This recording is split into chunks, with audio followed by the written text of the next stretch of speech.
Okay, good morning, everybody. Can you all hear me? Yeah, okay, so good morning. Welcome to today's event where we'll be talking about the future of transport in Greater Manchester.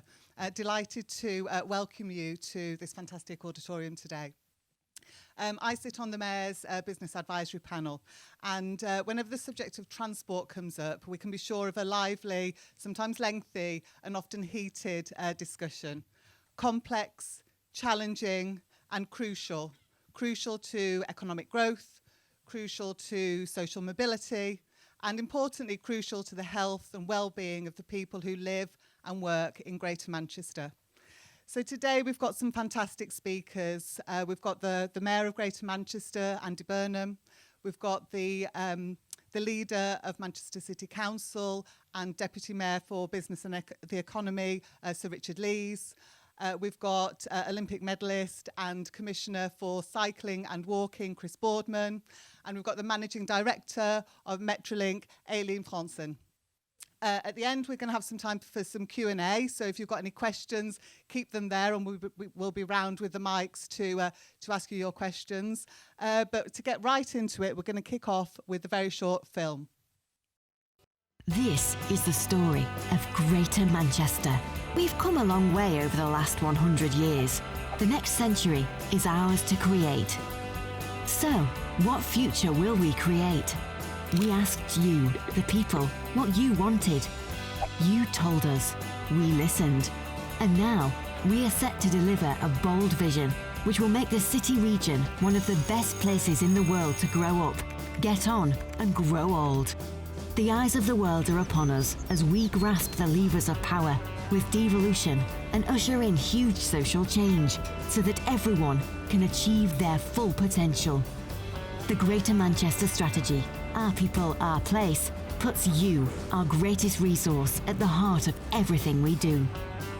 Devolution is about collaboration and innovation, sharing power and working together so our communities, public services, and voluntary sector all get the most out of each other. It's a different way of doing politics. Top-down decision-making from Westminster has failed. But by making better decisions locally, we're providing an alternative which truly works. What's happening today is built on our radical history. It's a social revolution rooted in our neighbourhoods. It's a movement across the region which is gaining attention all over the country and the wider world. We're focusing on what really matters to you. Good jobs and the skills to get them, decent, affordable housing, healthy communities which are digitally connected, great transport links, and a cleaner, greener environment. Together, we will take the tough decisions which will give Greater Manchester confidence and a brighter future, at a time when the rest of the nation faces real uncertainty.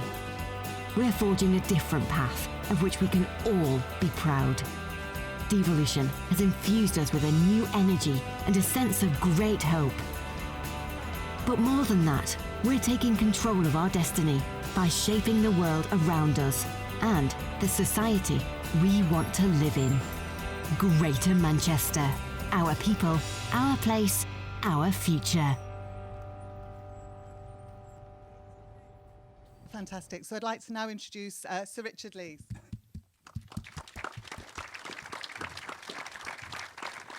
Thanks very much, Anne, and good morning, everybody. I couldn't help but notice that in TFGM's vision for the future, that as you grow older, you still get a full head of the hair. So it's probably too late for me, I'm afraid. But as Anne said, this is going to be very much about the future of transport in Greater Manchester. So just to be contrary, I'm going to talk about the past. But clearly I'm going to be followed by Andy, Chris and Aileen, who are going to talk very much about the future. I'm going to have to take my glasses off so I can read my notes, and I'll probably leave them there. So if somebody could remind me after, that'd be really good. Thank you very much. I suppose what I'm going to talk about past is that I've almost become the unofficial historian for the combined authority. I was the only person left from when we signed the devolution deal in 2014, never mind 2003, because I was there then when we published the first Greater Manchester strategy, which even in 2003 was a strategy aimed at getting more devolution for Greater Manchester, more of the decisions about Greater Manchester made in Greater Manchester. And I think the 30 years of cooperation across Greater Manchester has been really, really well documented, but less so, I think, the centrality of transport policy and the delivery of transport policy to that cooperation. The most obvious example of that is Metrolink. Metrolink started life as a Greater Manchester County Council project in the early 80s. It took the cooperation across Greater Manchester to make sure that that first line was delivered, now the basis for the most extensive light rail network by some stretch anywhere in this country. What was the basis for that? Well, I think in many respects it was the post-18th recession, the willful destruction by the Thatcher government of our traditional manufacturing base. We needed jobs to replace the tens of thousands of jobs that had been lost, and we recognised that transport played a crucial role in economic development. And just look at the origins of our towns and cities. They were crossroads, they were river crossings, they were ports, they were staging posts, they were people where people came together to meet, where people came together to trade. A few years ago, let's put very simply, I was at a conference in Birmingham. It's a high-speed 2 conference, and I can't remember the name of the speaker, so I can't attribute this, but a very simple pair of equations. And so transport equals trade, trade equals jobs. Without transport, we don't get the jobs we need, that our people need. So, over the years, we've invested in transport. Not least through the Greater Manchester Transport Fund. Greater Manchester Transport Fund came out of the developments we'd made towards a Transport Innovation Fund, something that would have allowed us to invest £3 billion into transport in Greater Manchester, but also to have had ongoing revenue. As far as I'm concerned, that became a lost opportunity. It became totally identified with congestion charge. It went to a referendum. The referendum was very, very heavily lost. And that, for me, is a lost opportunity. When we talk about clean air now, when we talk about congestion now, if we'd succeeded in that Transport Innovation Fund bid, we would have had the tools already to be able to deal with those issues. But we haven't. We are where we are. Even then, that was not a lost opportunity because we had done the groundwork. We got up to Treasury approval, something like £2 billion worth of capital investment schemes, and that's what became the Greater Manchester Transport Fund. The thing that delivered those new Metrolink lines, it delivered the guided busway to Lee and a whole range of smaller projects across Greater Manchester as well. As well as investing, we campaigned. We campaigned for High Speed 2, for the capacity we need for the next 100 years and beyond. People often talk about the cost of investment in railways. When we look at the cost, we ought to think about how long it lasts. The West Coast Main Line, what's now the West Coast Main Line, the first parts of it began construction before Queen Victoria was on the throne. The oldest bits are now around about 190 years old. That's what we're talking about when we're talking about that scale of transport investment. And it's not just about the capacity between the North and the Midlands and the London and the South East and beyond. It's also about taking those long-distance services off the existing network and creating more capacity for commuter services, more capacity for train services for intervening towns, and more capacity for freight, the opportunity to get more freight off our congested and polluting roads. We campaigned for improvements to our rail franchises. We actually got the improvement to the rail franchises, and if you look at what Northern and TransPennine are supposed to be delivering, they were transformational. There is still a chance that those can be delivered. They're clearly not delivering at the moment, but part of that reason is because we still haven't got the investment in the physical infrastructure that's required to deliver those improvements. We campaign for that and we'll continue campaigning for those. The improvements to Oxford Road Station, platforms 15 and 16 at Piccadilly Station, and improvements to the existing Transpennine rail routes whilst we continue to work on the investment that's required to go forward. And we campaigned for a long-term investment plan for the north of England, and we have that via Transport for the North.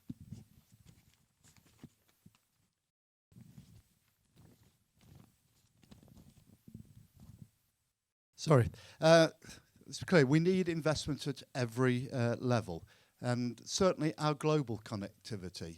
And key to our future is being an international city. To be an international city, we have to be connected to the rest of the world.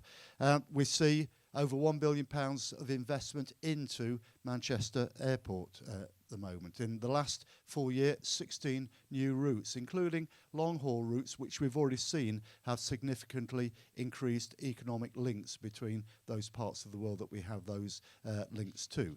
I know there are very real issues about when we talk about emissions, about aviation, but again, it's part of what we can campaign for is that aviation becomes cleaner and cleaner and reduces its emissions very, very significantly, even as it grows.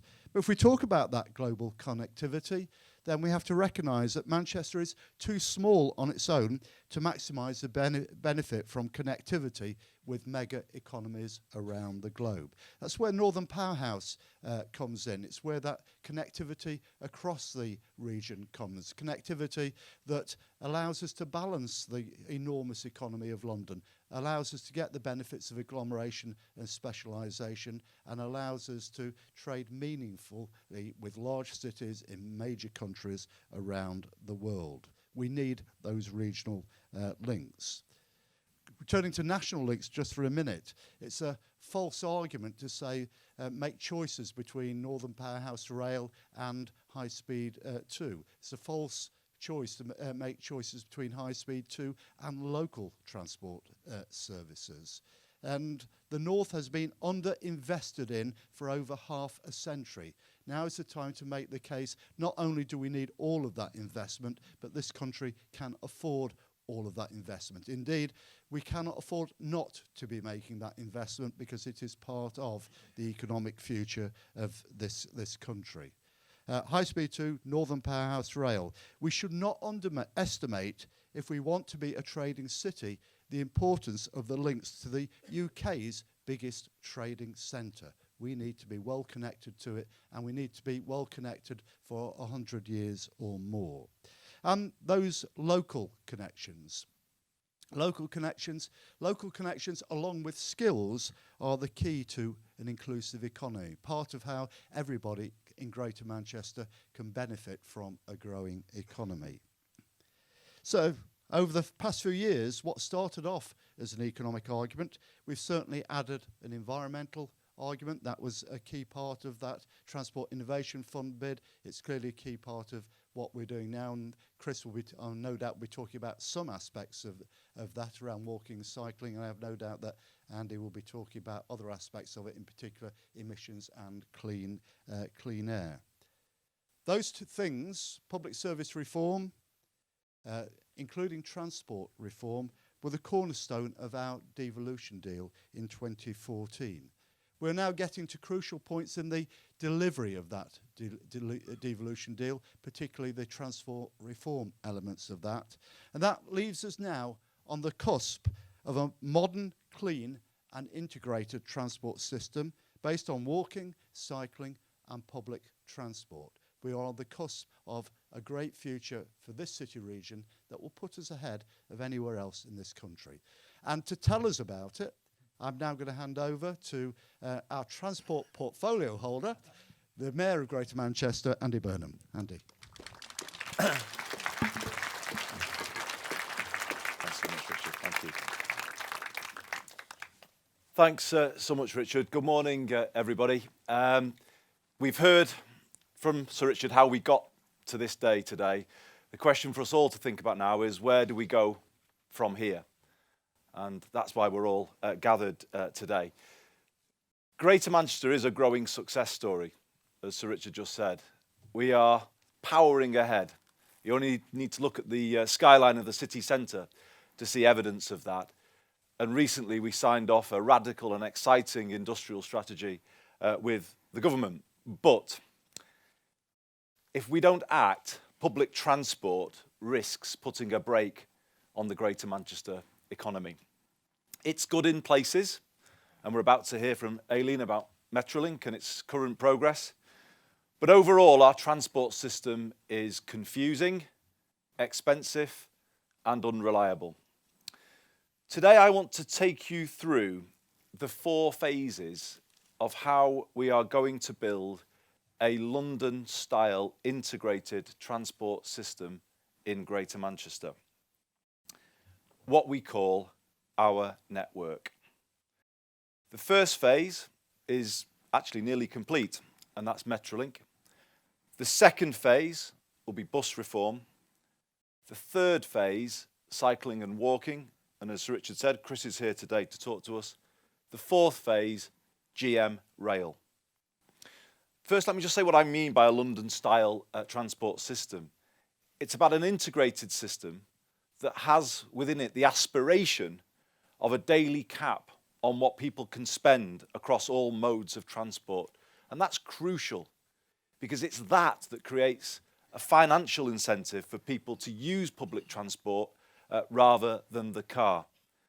And it's also about more orbital connections across the city region to make multimodal journeys easier for people to take.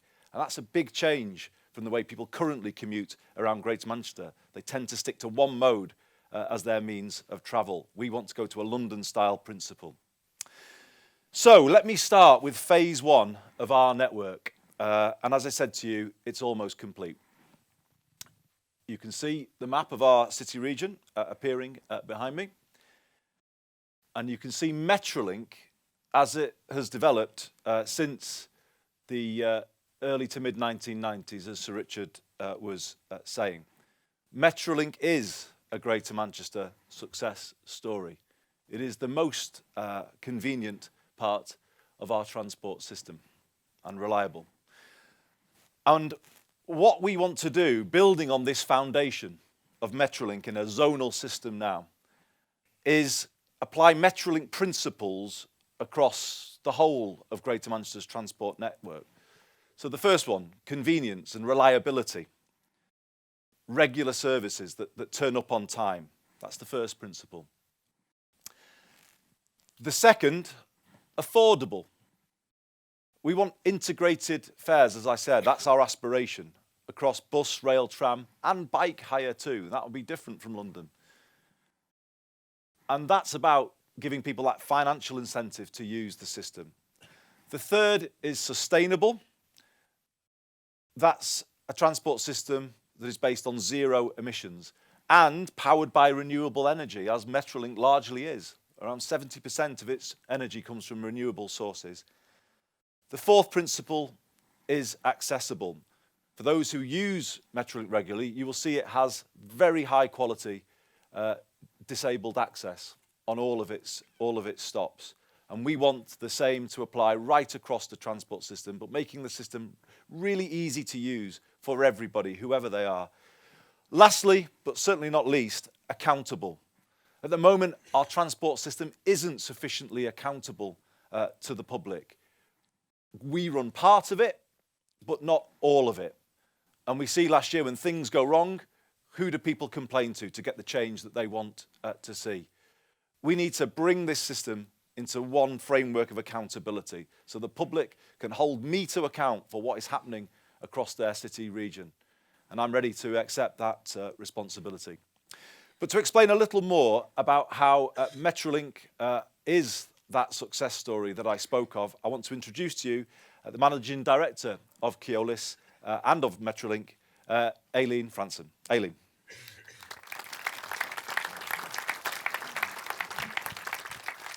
Good morning. Does it work? Yes? Okay, good morning. I have a very long speech, about 2 minutes on a post-it. Okay.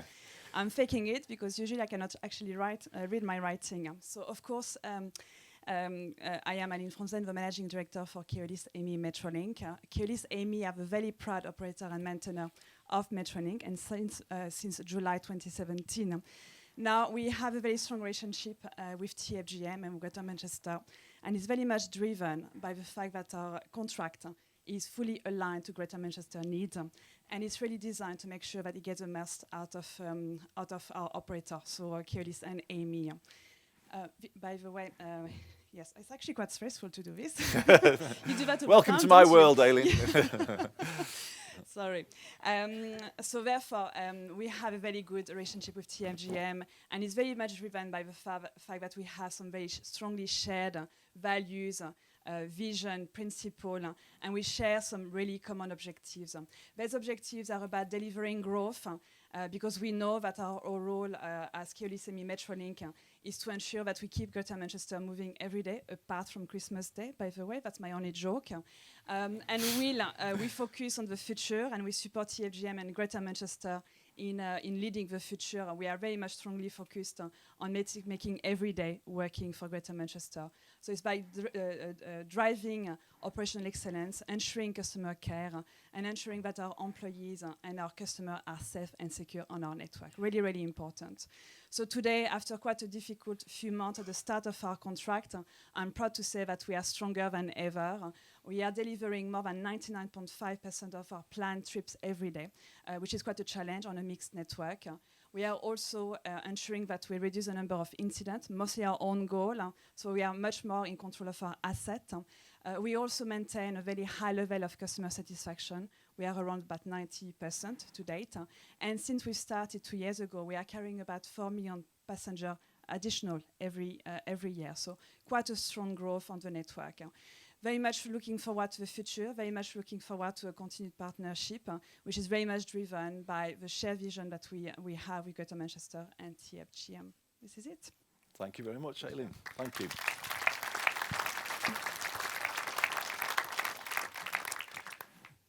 So, as Aileen was saying, Metrolink is a success story. And of course, we don't just want it to stay where it is. You'll see on the map how Metrolink might expand in the coming years with a service to Middleton, out to Stalybridge, over to Port Salford as well, which is a key strategic growth site for the city region. We obviously have full control of Metrolink, so we believe we can deliver for the passengers because of that. 44 million journeys per year and rising. The Trafford Park line, which you can see on the map, opens early next year, a significant step forward for transport in the city region. We have the potential for an airport loop line with connection to Terminal 2, the new Terminal 2 building, and the other extensions that I've mentioned. We launched Zonal this year, and I can say today that we are on the brink of introducing a contactless system across Metrolink. It will be introduced this summer, and it will introduce the principle of daily capping to the Greater Manchester system. People will simply tap in and tap out and only pay up to the daily cap. So you can see how we are beginning to introduce those London principles to Greater Manchester's transport system. Because of the growth on the network that Aileen described, we do need more capacity. So 27 new trams are on order and will be delivered soon, and they will increase the network capacity on Metrolink by 15%, adding 4,800 spaces and many more double trams. The first trams are expected to arrive in February next year, and by this time next year there'll be an additional 10 trams in service across the network. Another announcement is new park and ride capacity. We want to increase park and ride capacity by 30%. As Mayor, I've said to TFGM, I think we're underplaying park and ride across the city region at the moment, and it needs to become more prominent in our transport offer. So we want to see that increase in capacity, and we're going to provide 1,000 parking spaces by the end of 2020, including new capacity at Radcliffe, Whitefield, Withington and a principal facility at Trafford Park, making it easy for people to come off the M60, park up and use the new Trafford Park extension. That, I hope, will significantly ease the number of cars coming into the city centre.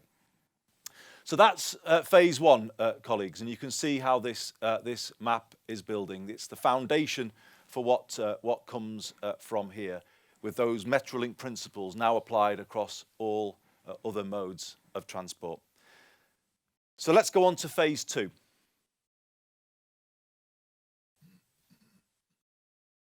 So phase two is bus, and the green lines that you can see on the screen represent what our aspirations are for a reformed bus system in Greater Manchester. In recent years, as Sir Richard said, we have invested in the network, quality bus corridors, brand new interchanges in places like Wigan, Bolton, and that package of improvement that included the Lee-guided busway that has gone right through the city centre, £122 million of investment. And actually that scheme shows that people will use the bus if the offer is of sufficient quality. And it gives us confidence to go forward to try and apply the same across the system. But the fact is, today, the bus market in Greater Manchester is not working in terms of delivering our ambitions for the network that we want to see. And let me give you some stark figures which I believe say it all. In Greater Manchester, in 1986, at the point that buses were deregulated, there were 355 million bus journeys taken every year. Last year, 2018, that had fallen to 195 million, a reduction of 45%. And as we all know from our daily experience, many of those people have migrated towards the car, and we see the levels of congestion across Greater Manchester. Compare those figures to what happened in London in the same time period. In 1986, there were 1.2 billion bus journeys across the capital. By 2018, that had increased by 91% to 2.2 billion. So, over those 30 or so years, the bus system has almost halved in Greater Manchester in terms of the numbers of passengers it's carrying, and has almost doubled in London. We can't carry on in that way. We have got to get people using the bus again. So another announcement today is the opening of applications for Our Pass, which is free bus travel for all 16 to 18-year-olds across Greater Manchester, which will launch for enrolment on the 1st of July. It will be linked to other opportunities, sporting, cultural, educational opportunities. It will be a real passport for young people in Greater Manchester, throwing the doors open of these wonderful cultural institutions like the one we're in today. But crucially, it will break the cycle of decline and get people using buses again. And that's a big part of this story. But let me take you to the centrepiece of today's event, and that is the next phase on our journey towards bus reform in Greater Manchester. And we are today announcing a key milestone. In 2017, the Greater Manchester Combined Authority instructed Transport for Greater Manchester to prepare an assessment of a proposed franchising scheme for the entirety of Greater Manchester. We have now received the final assessment, which recommends proceeding with the proposed franchising scheme. If this is approved by the Greater Manchester Combined Authority at its meeting this Friday, an independent auditor will be appointed. And once the audit has been completed, the Greater Manchester Combined Authority would then take a further decision on whether to proceed towards a statutory public consultation. So, this is not the final decision today on bus reform, but it is an important step forward for Greater Manchester.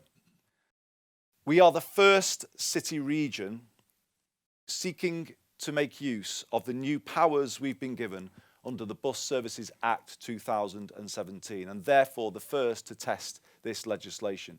So we're leading the way nationally in this regard. Bus is vitally important in developing an integrated transport system. It is the backbone of the transport system, carrying far more passengers, even though the numbers have dropped, still carrying far more passengers than other parts of the system. And bus has to be a big part of an integrated system, but playing its part in a complementary way with the other modes of transport and in an integrated fashion. So we want to invest in the bus market, and obviously our pass is part of that, to make it modern, attractive, accessible with simpler fares as part of the integrated network that Greater Manchester needs and deserves in the future. So the announcement we're making today of that recommendation that's come from our assessment is obviously a major moment in the development of Greater Manchester's integrated transport system. So let's move on to phase 3.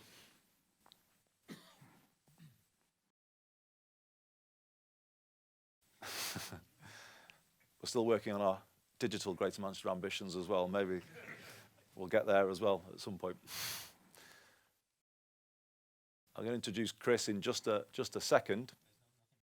There's nothing before it. So let me just say a few words about walking and cycling before you see the map.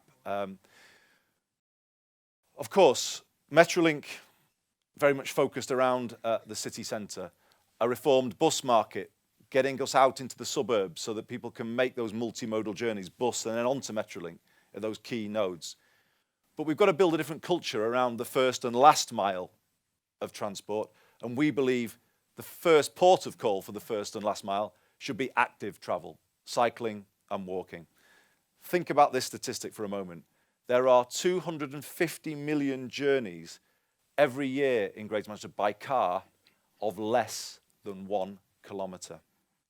That needs to change, and obviously providing enhanced infrastructure for cycling and walking is an essential part in bringing about that change. And we want to get to a point where half of all journeys are by active travel and public transport by 2040. That's the scale of our ambition. It's why I appointed Chris Boardman, with the support of the Combined Authority, as Greater Manchester's first cycling and walking commissioner. He is doing absolutely outstanding work in changing the debate around active travel in Greater Manchester and indeed across the country, having gathered all of the cycling commissioners together for an historic first meeting last week. This is the future. Chris is building it, and I'd like to introduce him this morning to say a few words to you.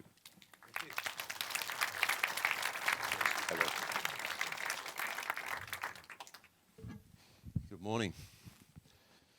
So, within 10 years, it's our intention to have a cycling and walking network, our B network, covering 1,800 miles, connecting communities and neighbourhoods across the entire city region. And when it's finished, it will be the biggest of its kind in the entire country. It's ambitious but realistic. Ambition in that it will take 10 years to deliver, and it's going to cost about £1.5 billion to complete.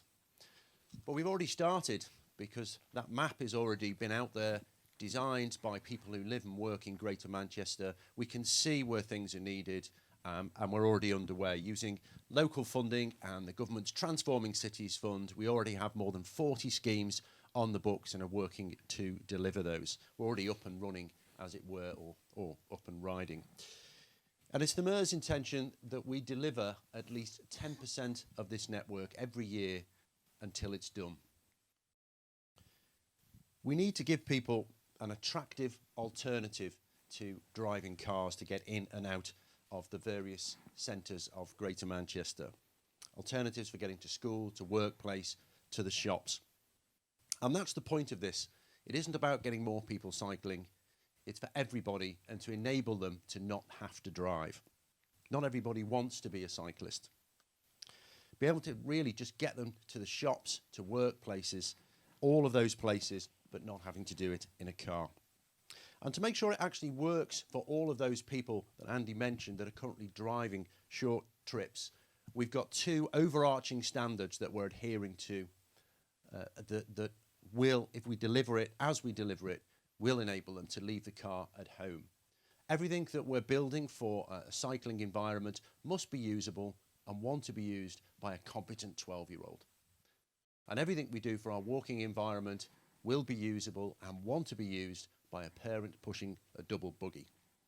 Very important proxies that represent all of those people. And importantly, it also means that our network will be usable by people with mobility problems. It will ensure people with physical impairments have an alternative way to get around, a more pleasant way to get around, and even people using adapted bikes.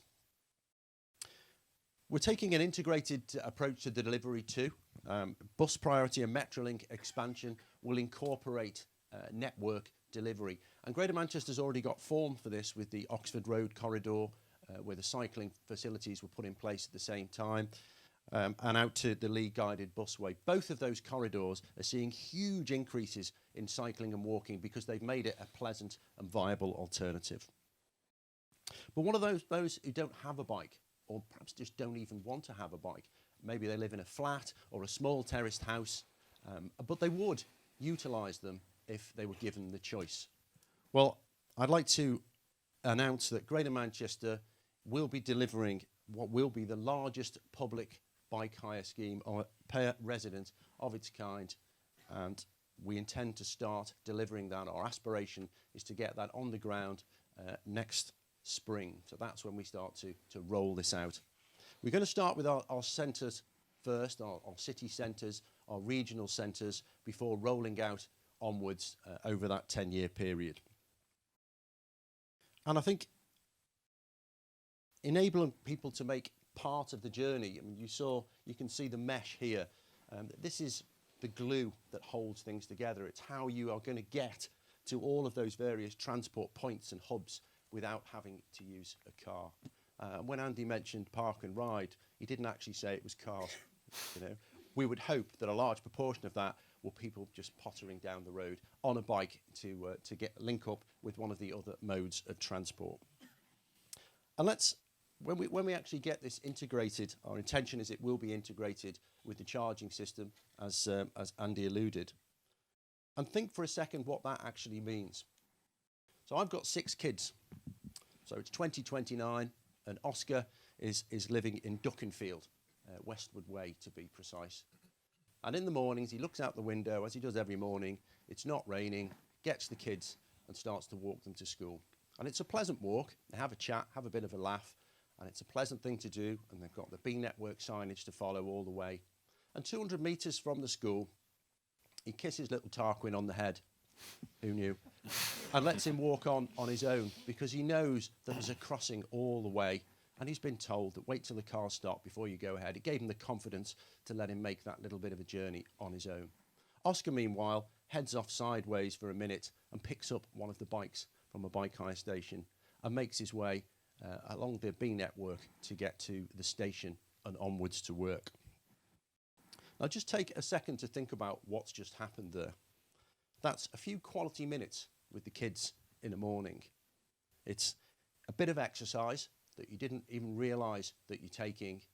It's not having to sit in a traffic jam, not having to find a parking space. So simple. On the way back, Oscar's been working a little bit further out of town, so he decides to jump on the bus instead to come back in. And he can do that because of the multimodal system which will enable you, it's a CAP system that will enable you to mix and match your forms of transport, giving you choice, giving you an attractive alternative to just jumping in the car for that very short journey. And it seems because of, perhaps because of me, and perhaps it's because of the transport system in Manchester, all my kids have actually moved out. My daughter Harriet, in 2029, is living in Bolton, and she works in the hospital there. Similar situation in the morning, walk the kids to school, but it's quite lumpy in Bolton. But that's okay, because Harriet picks up one of the electric bikes that is on offer and just breezes up to hospital and work. I think that's something that I want to see. That is the Mayor's vision, that's our vision, where we want to be in 10 years' time. These are realistic things that we're trying to do, tried and tested methods. It's not pie in the sky. And as a parent, given a choice between what we have now and that vision for 10 years' time, I know what I want for my kids. Thank you, Andy.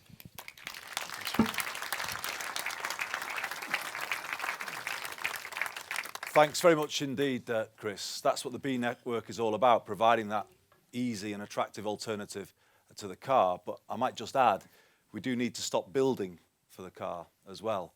And that's why we've refocused the Greater Manchester Spatial Framework to ask our town centres to take more of the burden of development so that we're building closer to the public transport system. So let's go on now to phase 4, which is rail, or GM rail, as I call it. And it's true, as Sir Richard was saying, services and infrastructure have completely failed to keep pace with demand. And this is where this issue of the lack of accountability, I think, really comes in. You know, because how do we kind of make sure that those running the rail system do what's right for Greater Manchester? They haven't done.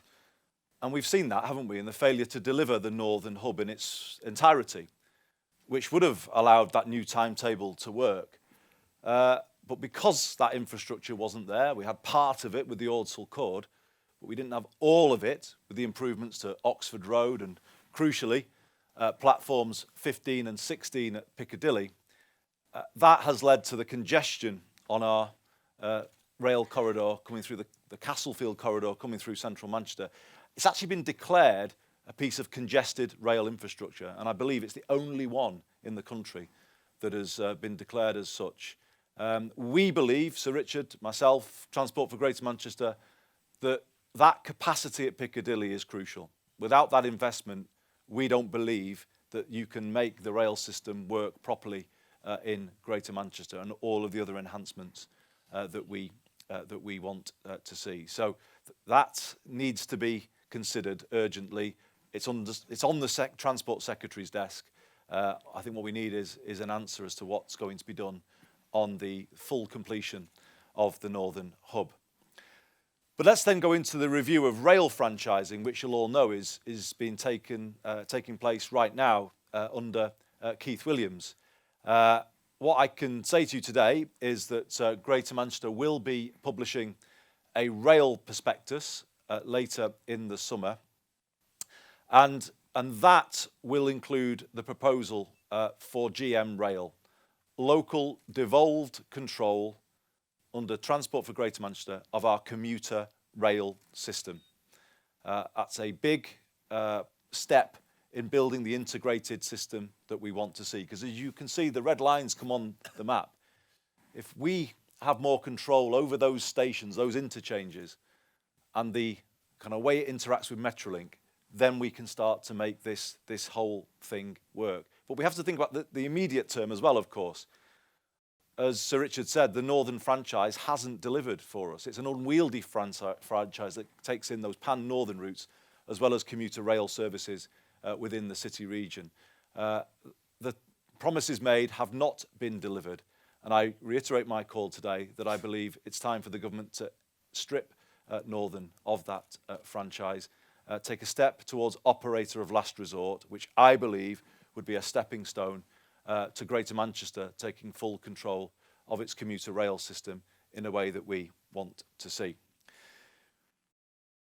What this would open up, of course, is that tram train idea that we've been beginning to talk about, and you can see that come in now into the map. We're working with the government on a early feasibility study of tram train through Atherton, which you can see on the map from Wigan through Atherton, down through the south of Bolton, and then into Manchester city centre through Salford. We're working on that at the moment, but we can also announce today 3 further Pathfinder areas for tram train. These would be the early areas that we would want to see the rail network in that area converted to a Metrolink style system. So let me just point those out to you. You can see a service there that connects Haywood via Bury and Rochdale. A service going out from Manchester City Centre to Hale, and another from the airport that would go out through Style and out westwards. So I think I've got those right, unless anyone from TFGM wants to correct me.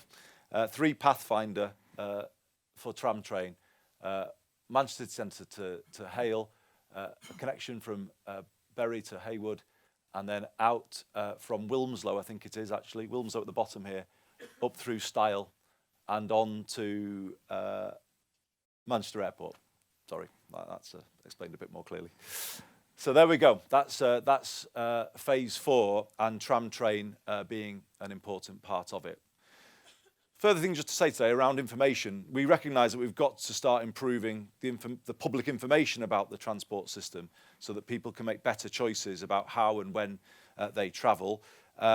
We can announce a trial that we've been running with Google on the management of our transport incidents and events, making sure there's more real-time information in the system via Google Maps, so we can monitor performance and update travel advice. So that's an announcement we can make today. We've also been working with Google and ITO World, making more information available with regard to accessibility.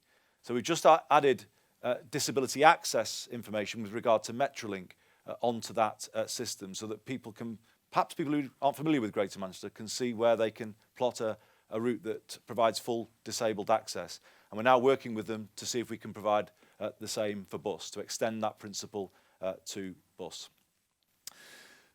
Of course, it will be difficult to do all of this on our own. We can do what we're saying today with regard to reforming the bus system, but the stronger our partnership with government on all of this, the better this integrated system will be.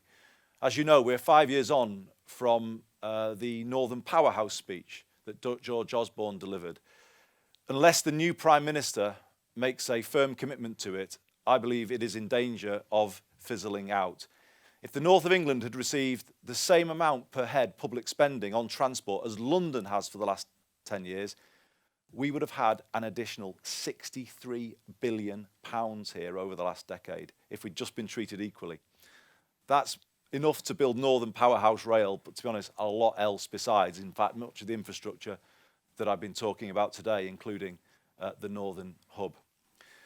So we believe now is the moment to listen to the call from the Manchester Evening News, from our other regional newspapers, to power up the North. And if we're to have a Northern Powerhouse, let's be clear about what that means. It means the North of England being at the front of the queue for transport investment in this country for the next 25 to 30 years, in the same way that London has been at the front of the queue for the last 50 years. It isn't one project here or there, it's all of it together. It is essential that we get HS2 and Northern Powerhouse Rail both delivered. No doubt about that. That will obviously free up capacity on the West Coast Main Line and across the rail system. It will connect our airport with high quality, high speed rail, north, south, east, west. HS2 lays the foundation for Northern Powerhouse Rail, which obviously is critical. And all of it, that investment allows us to shift people off the roads, off the motorways, and onto the rail system. But the appeal I'm making today to build our network is about the intra-city system. You know, the North isn't solved by a tick in the box of HS2 or Northern Powerhouse Rail. You will only unlock the huge potential of a city like this if you help us build that network. And it isn't just us saying this. The National Infrastructure Commission have called for £43 billion of transport investment at the city regional level outside of London. They have called for us to get that funding, as well as more power to run the system. Just to improve the basic management of the system day to day. For instance, the management of yellow box junctions that they can enforce with civil penalties in London, but we can't here. Or the issues that Chris faces around pavement parking, or all those other things that just are about the basic running of the transport system day to day. Our appeal to the government is this: if it's good enough for London, then it's good enough for us. And we now need to have that commitment to both funding for city regional transport, revenue and capital, because the revenue will be able to bring those prices down to an affordable level, but obviously capital to put in place the infrastructure to allow tram train and other innovations to happen. So the next occupant of number 10 needs to listen. They made a solemn promise to people in the north of England when they came here promising a northern powerhouse, and it is essential for trust in our politics that they follow through on that promise. And that promise means the north of England at the front of the queue for transport investment for the foreseeable future. Intra-city, inter-city, providing all of the connections that the northern powerhouse will need, as Sir Richard was saying. So that's it. That's our network. That's a new vision for transport across Greater Manchester. It's a vision for all of the people who live here, providing an easy, affordable way for everybody to use public transport. Get out of the car, as Chris said, and make better choices, healthier choices that will benefit all of us. If you like what you see, please help us get the message out there today, because the map you saw before will be a shareable map. If you want to use the hashtag #OurNetwork, you'll obviously build that prominence for what we're saying. You'll start to build the case with us for the investment we need to make it as good as we can. I just want to give you a commitment that from here on in, any initiative that we take here, working with Transport for Greater Manchester, will be a step towards this network. So this is where we're going now, and everything we do will be about building the way towards what we're seeing. This is the vision. We're now going to make sure that everything we do is about contributing to it and building it. We're going to have a Q&A in a moment, but just to try and bring to life everything that we've all been talking to you about today, and thanks for your patience and thank you for listening. We just want to show you a short animation about how in the future people might get around this great city region of ours. We're on a journey towards the future of transport in Greater Manchester. A future that connects us. A future that's cleaner, greener and healthier. A future that's way more simple to access. And more integrated than ever. And that journey starts here. With our people, our place